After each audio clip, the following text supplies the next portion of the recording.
महाराज जी, क्या स्नान, व्रत, इन सब से ही क्या हमारे पूरे पाप कट जाते हैं और हम मोक्ष निश्चित हो जाता है? हमें कैसे पता चलेगा हमारा मनुष्य जन्म में अब मोक्ष प्राप्त हो? ये शुभ कर्म है, मोक्ष अलग चीज है। इससे नहीं होता कि आप तीर्थ स्नान करे आओ, तीर्थावगाहन करे आओ तो आपको ये शुभ कर्म है। हम मोक्ष होता है जो शुभ अशुभ दोनों कर्मों को मिटा दे। स्वरूप बोध है, भगवत तत्व का ज्ञान होने पर मोक्ष होता है या भगवत प्रेम होने पर मोक्ष होता है। मोक्ष ऐसे खिलवाड़ थोड़ी है। मुक्त होना, कर्म बंधन को भस्म कर देना एक खिलवाड़ नहीं। तीर्थावगाहन, दान पुण्य, सत्कर्म, ये सब पुण्य के अंतर्गत आता है, शुभ कर्म के अंतर्गत आता है। लेकिन भगवत आराधना, साधना, योगाभ्यास, ध्यान, धारणा, समाधि या तत्व ज्ञान या भगवत प्रेम, ये मोक्ष पदवी का मार्ग होते हैं ना अलग अलग, वो ये मोक्ष की तरफ जाते हैं। पुण्य कर्म का फल होगा, आप स्वर्ग जाएंगे, बहुत ज्यादा पुण्य है, तप लोक, महालोक, जनलोक, ब्रह्म लोक तक जाएंगे, लेकिन आपका मोक्ष नहीं होगा, फिर आना पड़ेगा। ब्रह्म भुवनान लोकान पुनरावर्तिनो अर्जुन, जो यहां से लेकर ब्रह्म लोक तक है, आने जाने वाला है, ये मोक्ष का मार्ग नहीं है। आ ब्रह्म स्तंभ पर्यंतम सर्वम मायामयम जगत, तिनके से लेकर ब्रह्मलोक तक सब मायामय है। और मोक्ष होगा जब तिनके से लेकर ब्रह्मलोक तक सबका त्याग हो जाए, और वो भजन से होगा। इसलिए हम सबसे प्रार्थना करते रहते हैं कि पापाचरण का त्याग करो, मांस मत खाओ, मदिरा मत पियो, पराई स्त्री से व्यभिचार मत करो, जुआ मत खेलो, खूब नाम जप करो। पहले यहां से शुरुआत करो, असत कर्मों का त्याग और भजन। और भजन का फिर जब रंग चढ़ेगा तब प्रेम, तत्व ज्ञान, ये फिर ऊपर उठने लगेगा। पर भजन आवश्यक है। उठते बैठते चलते फिरते युद्ध करते भी मां मनुष्मर युद्ध च, भगवान कह रहे ना, मेरा स्मरण करते हुए युद्ध करो। हर समय राधा राधा राधा राधा, जो नाम अपने को गुरु जी ने दिया है उस नाम का बार बार जप कर रहे हैं, हर समय सुमिरन कर रहे हैं, अब मोक्ष हो जाएगा। बिना सुमिरन के मोक्ष नहीं होता है। परमार्थ का जो स्वरूप है, व्रतांश यज्ञ छंदांश तीर्था नियमा यमा, ये भगवान श्री कृष्ण के वचन है। व्रतांश यज्ञ छंदांश तीर्था नियमा यमा, यथा वरुंधेत सत्संगा सर्वसंगो पहो इमाम। मैं व्रत से, यम नियम से, तीर्थयाटन से, वेदाध्ययन से वश में होने वाला नहीं। जब साधु संग के द्वारा मेरा सब संगों का त्याग करा के मेरा निरंतर भजन होता है, तब मैं बस में होने वाला हूं। मिलही न रघुपति बिनु अनुरागा, किए कोटि तप जोग विरागा। भगवान कण कण में वास करते हैं, लेकिन प्रकट कैसे होते हैं? ते समाज गिरजा में रहे हूं, अवसर पाई बचन एक कहे हूं, हरि व्यापक सर्वत्र समाना, प्रेमुत प्रगट हो ही मैं जाना। भगवान का प्रेम अस्त्र बह रहे हैं, नाम से परम पवित्र अकल्मषः, वो निष्पाप हो चुका है, संकल्प रहित हो चुका है, तब ब्रह्मभूत हो गया। ब्रह्मभूत प्रसन्नात्मा न सोचति न कांक्षति, समाः सर्वेषु भूतेषु मद भक्तिम लभते पराम। समझ में आ रही बात? तो कहीं कहीं हमारे शास्त्रों में जीव को लगाने के लिए, ऐसा नहीं कि उसको फल नहीं मिलेगा, उत्तम फल की प्राप्ति होगी, लेकिन इतने से ही उसे मोक्ष मिल जाएगा, ऐसा नहीं है। मोक्ष का मार्ग जो है वो अलग है, लगाया जाता है। जैसे कि भाई आप तीर्थयाटन करो, तुम्हारा मंगल होगा, मंगल शब्द है, तुम्हारा कल्याण हो जाएगा, कल्याण शब्द है। तो कल्याण और मंगल में बहुत अंतर है। और मोक्ष ये सबसे अलग बात है, और प्रेम से लीलाओं में प्रवेश ये और अलग बात है। तो सरकारी सैनिक एक होमगार्ड भी है नहीं, सरकारी सैनिक एक आप भी हैं, और एक कमांडो भी है।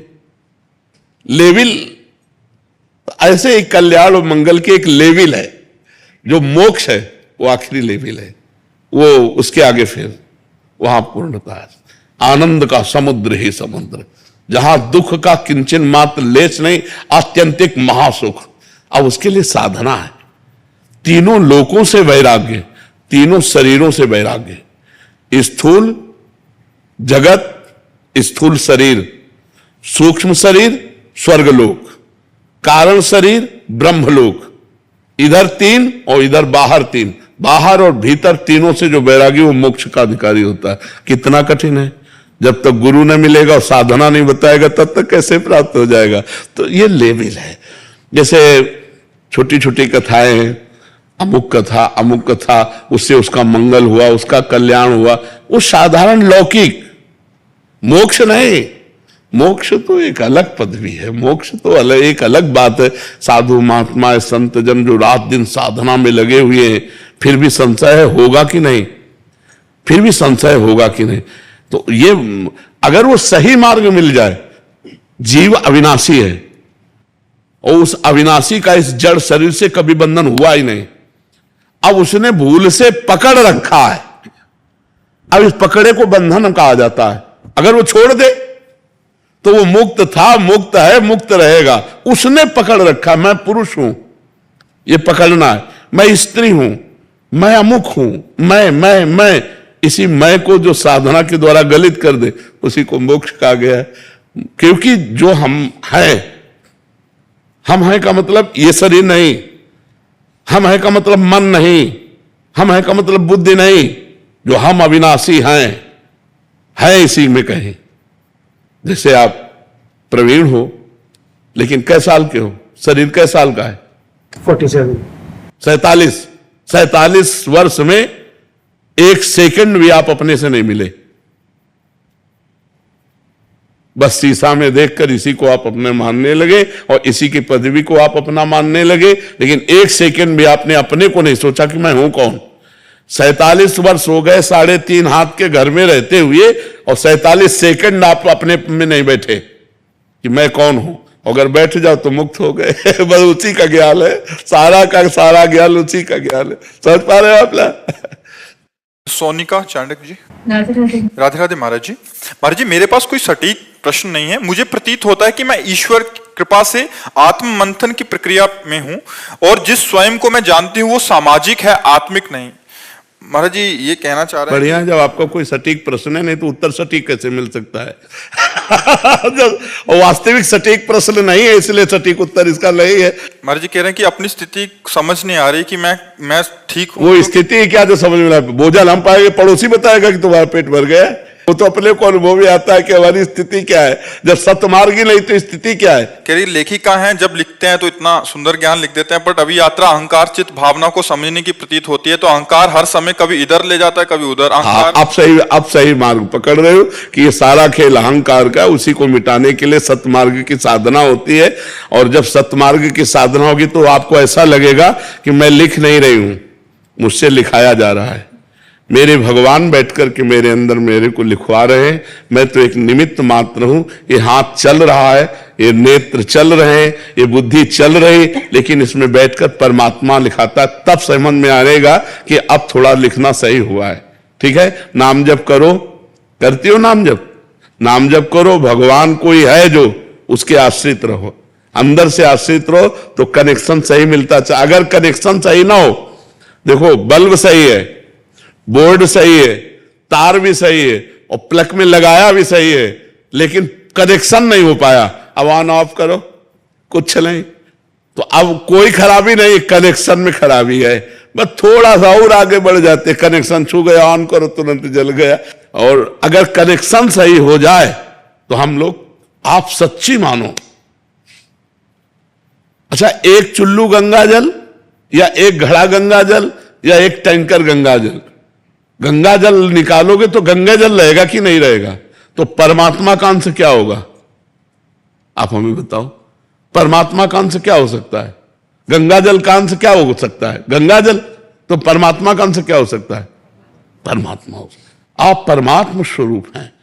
अपने स्वरूप को भूलकर हम पांच भौतिक देह में आसक्त हो गए, यही हमारी दुर्गति का कारण हुआ। जब हम ज्ञान के द्वारा चलते, देखो ऐसा नहीं कि ज्ञान के द्वारा बाबा जी बन जाया जाता है। परम हंस श्री सुखदेव जी दिगंबर हैं। दिगंबर माने एक भी वस्त्र शरीर में नहीं है, पूर्ण महापुरुष हैं। और चेला किसके जानते हो? जनक जी के। जनक जी कौन है? राजा है, रानी है, परिवार है, तो समाज है। और शिष्य कौन है? जो गर्भ से ही विरक्त है, परमहंस श्री सुखदेव जी। और गुरु कौन है? जनक जी। इसका मतलब ज्ञान के गुरु हैं वो, अपने सारे कर्तव्य का पालन करते हुए शुद्ध ज्ञान। ये नाटक है और वो सत्य है। सत्य में स्थित होकर नाटक पूर्ण करना, अभिनय करना। जो हमें अभिनय मिला है वो रोल है, उसमें परफेक्ट हम उतरेंगे, लेकिन हम ये नहीं है, हम कुछ और हैं, ये बोध हो जाता है जी। पंकज जी अयोध्या जी से। जी महाराज जी, आप कह रहे हैं कि आप सेना में पंडित जी हैं, कई बार सेना में समय अभाव होने के कारण या परिस्थिति बस यथोचित कर्मकांड पद्धति का निर्वहन नहीं हो पाता, इससे मन में कुंठा बनी रहती है कि हमसे कहीं अपराध ना हो जाए। महाराज जी ऐसे में हाँ, उस अपराध की निवृत्ति के लिए यदक्षरम पदम भ्रष्टम मात्राहीनम चयत भवेत, एक तो प्रार्थना, और दूसरी बात जितना भी हम प्रोग्राम करें, जो भी उत्साह संपन्न होकर के किया, और उसमें 5 मिनट नाम कीर्तन कर लें तो उसका संपूर्णतया हो जाता है। जैसे हमारी पूजा अधूरी हुई, अब फौज है, अब अभी तो जाला है, तो हमको 5 मिनट नाम कीर्तन कर लेना है। राम कृष्ण हरि जो भी नाम प्रिय हो, नाम कीर्तन से संपूर्णतया पूजा मानी जाती है। जब हम कोई भी पूजा करते हैं और उसमें जो अधूरापन रह जाता है वो नाम कीर्तन से पूरा हो जाता है। तो 5 मिनट नाम कीर्तन कर लिया करें तो जो भी सेवा पूजा है वो पूरी हो जाएगी। और सबसे बड़ी बात है कि राष्ट्र सेवा में लगे हुए जो जन हैं उनकी दूसरी और कोई पूजा नहीं है।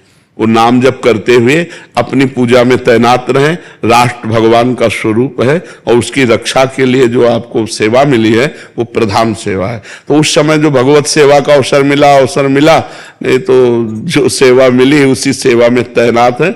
आज जैसे माला चलाना हमारी सेवा है तो गोली चलाना आपकी सेवा है। हाँ, अवसर पर शत्रुओं पर वार करना और सिंह की तरह गर्जना करते हुए उत्साहित रहना, ये भजन है, यही भजन है। आप हमारे तिरंगे की रक्षा के लिए प्राणों को बलिदान करने का उत्साह रखते हैं, यही भजन है। और नाम जब साथ में चल रहा है तो निश्चित भगवत प्राप्ति होगी। महाराज जी कह रहे हैं कि आप अवध में वास करते हैं और हम राधा कृष्ण का जप करते हैं, कहीं ये राघव जी के प्रति अपराध या अवहेलना तो नहीं? तो अभी राघव जी को जाना नहीं, वही माधव वही राघव है, वही है, कोई दूसरा नहीं है। आप दूसरे की भावना न करें, वही प्रभु है। देखो गोस्वामी जी कह रहे ना, जड़ चेतन जग जीव जत सकल राम में सब में रमा है। जब सब में रमा है तो अगर राधे श्याम कह रहे हैं तो क्या वो सिया राम नहीं है? क्या वही है? कोई अंतर थोड़ी है। कभी मुस्कुराहट उनकी देखना, वो नाराज थोड़ी होंगे कि मेरे नगर में रह करके ये किसी और का भजन करता है, उन्हीं का तो भजन करते हैं। हाँ